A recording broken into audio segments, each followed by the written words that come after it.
from a broken home. I gave you all the bricks that I own and know. I'm letting go, I'm breaking these walls down, breaking these walls down. If you want adventure, then fly to home. But if you wanna travel, then go alone. Yeah, what's the point in us if I never know? Yeah, if you're gonna leave, I'ma let you go.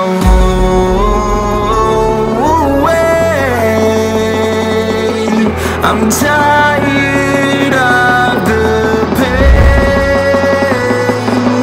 Go away.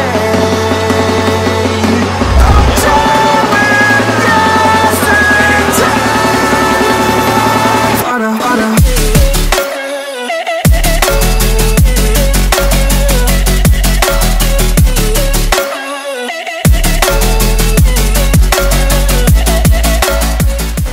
Hello mọi người, lần này mình đã quay trở lại ở đây, mình quay trở lại với một cái phương tiện mới nha.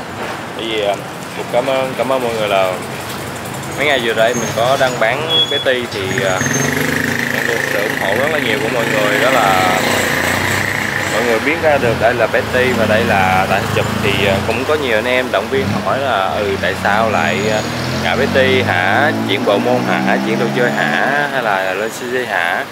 Thì cũng cảm ơn rất là nhiều luôn. Thì thật sự thì bán Betty thì cũng hơi buồn, hơi tiếc, tại vì nó chưa có trải nghiệm gì được Betty nhiều đó. Cứ mình chạy thôi thì vẫn chưa biết là Betty như thế nào, nhưng mà mình đã ngừng cuộc chơi rồi. Thì nhân tiện đây thì mình cũng cảm ơn đến tất cả các anh em đã biết mình, biết tại Chụp và biết đến Betty. Cái tên Betty thì hầu như là bây giờ nó đã gắn liền với lại dòng 795 rồi. Thì tạm thời thành công của Betty.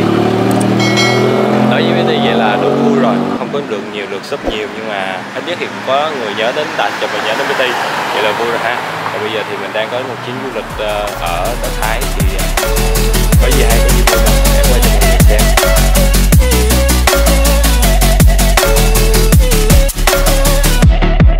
I fell where my demons dwell. My own little nightmare, I call it hell. Oh well.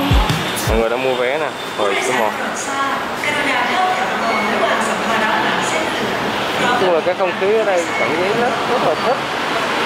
Cái thời trang mình đi cái mùa dịch mà, nên bây giờ là cái gì cũng phải khẩu trang hết. Cái thẻ nha. Người qua cổng. Ok.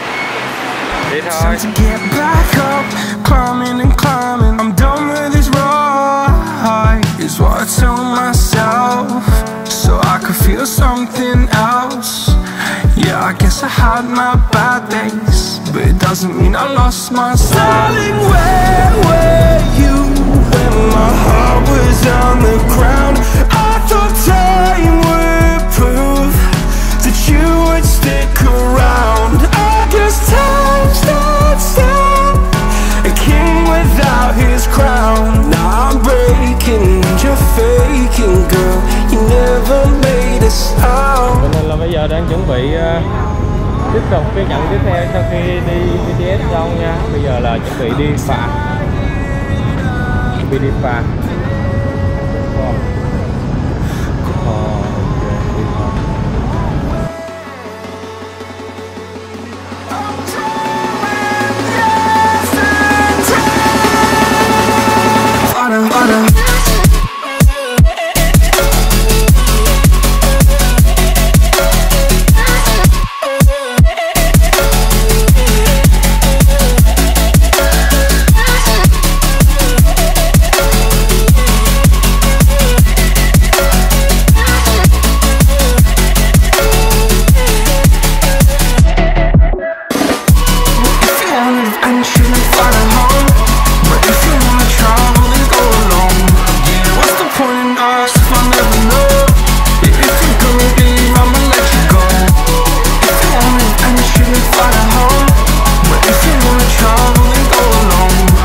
Trên đường một đoạn đường rất là đẹp luôn, khu ổ chuột đúng không hả?